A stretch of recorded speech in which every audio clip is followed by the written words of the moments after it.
ঠান্ডা ঠান্ডা এই বৃষ্টির দিনে এরকম পাকোড়া টাইপের খাবার খেতে কিন্তু আমাদের সবার কাছেই বেশ ভালো লাগে।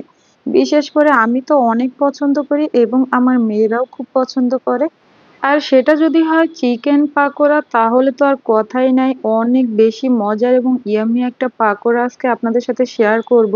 আর আপনারাও যারা আমাদের মতন এরকম পাকোড়া খেতে পছন্দ করেন আর সেটা বৃষ্টির দিনে, তাহলে তারা কিন্তু এই ভিডিওটা অবশ্যই দেখবেন, একদমই স্কিপ করবেন না। তো হ্যালো এভরিওয়ান, আসসালামু আলাইকুম, welcome back to my channel Tanjila kitchen house. তো আজ আমি চিকেন পাকোড়াটা তৈরি করার জন্য বেশ বড় বড় সাইজের 3টা চিকেনের ব্রেস্ট নিয়েছি। তো চিকেন ব্রেস্টটা এরকম ছোট ছোট কিউব করে কেটে নিয়েছি।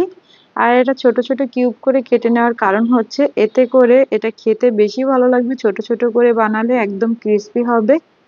তো দেখতেই পাচ্ছেন এর মধ্যে আমি দিয়ে দিয়েছি আদা বাটা হাফ টেবিল চামচ পরিমাণে, আর রসুন ছেঁচে নিয়েছি আমি এখানে হাফ টেবিল চামচ পরিমাণে, আর 1 চা চামচ পরিমাণে দিয়েছি আমি রসুনের পাউডার। এখানে চাইলে আপনারা রসুন বাটাটাও দিতে পারেন, আর আমি ছেঁচে নেওয়া রসুনটা দিয়েছি এই কারণে যে এটা যদি দাঁতের নিচে পড়ে তাহলে কিন্তু খেতে বেশ ভালো লাগে। তারপর এখানে আমি স্বাদ মতো লবণ দিয়েছি, জিরার গুঁড়া দিয়েছি 1 চা চামচ, গরম মশলার গুঁড়া দিয়েছি হাফ চা চামচ, আর লাল মরিচের গুঁড়া দিয়েছি 1 চা চামচ। সবকিছুকে একসাথে খুব ভালোভাবে মিশিয়ে নিচ্ছি। আর মেশানোর কাজটা কিন্তু খুব ভালোভাবেই করতে হবে, আপনারা চাইলে হাত দিয়েও মিশিয়ে নিতে পারেন, আমি এখানে একটা চামচের সাহায্যে মিশিয়ে নিচ্ছি। তো সব মসলা একসাথে বেশ কিছুক্ষণ মিশিয়ে রেখে দিতে হবে। তো আমি কিন্তু এর মধ্যে আবার গোলমরিচের গুঁড়াটা দিতে ভুলে গিয়েছিলাম, আর এই গোলমরিচের গুঁড়াটা দেওয়ার অবশ্যই চেষ্টা করবেন, আপনাদের কাছে না থাকলে স্কিপ করতে পারেন, তবে থাকলে কিন্তু দেওয়ার চেষ্টা করবেন, এতে করে খুব ভালো লাগে এটার ফ্লেভারটা। তো গোলমরিচের গুঁড়াটা দিয়ে খুব ভালোভাবে এটাকে একটু মিশিয়ে নিয়েছি। এখন আমি এর মধ্যে দিয়ে দিয়েছি পেঁয়াজ কুচি। এখানে আমি 1.5 কাপ পরিমাণে পেঁয়াজ কুচি দিয়েছি, পেঁয়াজের পরিমাণটা একটু বেশি দিবেন আর চেষ্টা করবেন একটু মোটা মোটা করে কেটে নিতে পেঁয়াজটা। আর এখানে আমি কাঁচামরিচ কুচি দিয়েছি 1 টেবিল চামচ পরিমাণে। আবার এখান থেকে আমি সামান্য একটু কমিয়ে নিয়েছি, কারণ আমার মরিচটা প্রচন্ড ঝাল, এর জন্য একটু কমিয়ে নিয়েছি যেহেতু বাচ্চারা খাবে। আর এখানে 1 কাপ পরিমাণে দিয়েছি বেসন, আর হাফ কাপ পরিমাণে দিয়েছি ময়দা। এখন সবকিছুকে শুকনো অবস্থাতেই একবার মিশিয়ে নেব, এতে করে চিকেনের গায়ে খুব ভালোভাবে ময়দা এবং বেসনটা কোটিং হয়ে যাবে। আর এরপর পানি দেওয়ার পরে তো আমি ভালোভাবে মেশাবোই, আগে এরকম শুকনো অবস্থাতে চেষ্টা করবেন মিশিয়ে নেওয়ার। তো দেখতেই পাচ্ছেন আমি এখানে সবকিছু মিশিয়ে নিয়েছি। এখন আমি এখানে একটু হলুদের গুঁড়া দিয়ে দিচ্ছি, আমি আগে থেকে হলুদ দেইনি, তাহলে চিকেনটা একটু কালার হয়ে যেত। তো আমি এখানে বেসনের গোলাটার সাথে যেন একটু হলুদ রং হয় এর জন্য একটু হলুদ দিয়েছি। আপনারা চাইলে এটা স্কিপ করতে পারেন, তবে এটা দিলে দেখতে খুব ভালো লাগে। তারপর আমি এখানে একটু একটু করে পানি দিচ্ছি আর মিশিয়ে নিচ্ছি, একবারে পানি দিয়ে দেবেন না, এতে করে কিন্তু পানিটা বেশি হয়ে যেতে পারে। তো আমি এখানে একটু একটু করে পানি দিয়ে এটাকে খুব ভালোভাবে মিশিয়ে একটা পারফেক্ট একটা মিশ্রণ তৈরি করে নিয়েছি। আর এর মধ্যে আমি 1 চিমটি পরিমাণে বেকিং পাউডার দিয়েছি। এটা কিন্তু বেকিং সোডা না, এটা একদমই বেকিং পাউডার।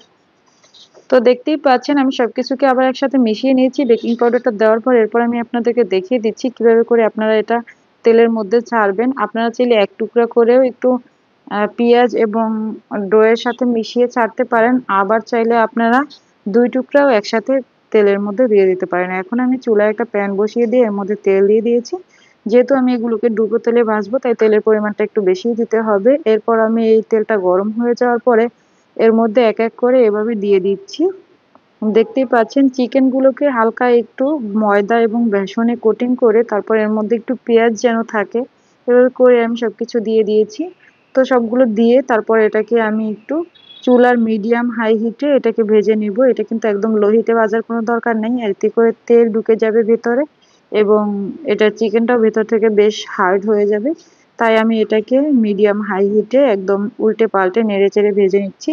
আর এরকম একটা গোল্ডেন ব্রাউন কালার হয়ে আসলে এটাকে চুলা থেকে নামিয়ে নিতে হবে। দেখতেই পাচ্ছেন আমার চিকেন ফ্রাই গুলো হয়ে গিয়েছে। আর আমি এখন চিকেন পাকোড়া গুলোকে চুলা থেকে নামিয়ে নেব, আর এতে করে এরকম একটা স্ট্রেনারে করে আমি এরকম তেলটাকে খুব ভালোভাবে ছেঁকে নিয়ে তারপর এটাকে নামিয়ে নেব।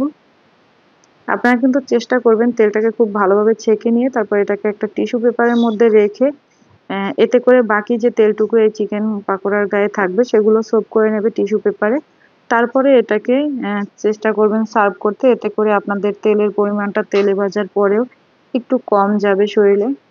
তো দেখতেই পাচ্ছেন আমি এখানে 3 রকম সসের সাথে এই চিকেন পাকোড়াটা সার্ভ করে দিচ্ছি। আর চিকেন পাকোড়াটা যে কতটা ক্রিস্পি হয়েছে সেটা যদি আপনাদেরকে সাউন্ডটা শোনাতে পারতাম তাহলে খুব ভালো হতো। আসলে রিয়েল সাউন্ডটা আমি দিতে পারছি না এখানে, এর জন্য আপনাদেরকে শোনাতে পারলাম না। এটা অনেক ক্রিস্পি হয়েছে। আর এখানে আমি চিলি সস, তেঁতুলের সস, গ্রিন চিলি সস ৩ রকম সসের সাথে সার্ভ করেছি। বেশ মজা হয়েছিল। তো ভিডিও ভালো লাগলে লাইক, কমেন্ট, শেয়ার এবং চ্যানেল সাবস্ক্রাইব করতে ভুলবেন না। আর হ্যাঁ, আজকে কিন্তু আমার রুমে আমার সাথে অনেকগুলো পাখি এবং বিড়ালও আছে, তাই ওদের সাউন্ডটা আপনাদের যদি কানে যায় তাহলে প্লিজ একটু ক্ষমা সুন্দর দৃষ্টিতে দেখবেন। তো আজকের মতো এখানেই বিদায় নিচ্ছি। আল্লাহ হাফেজ।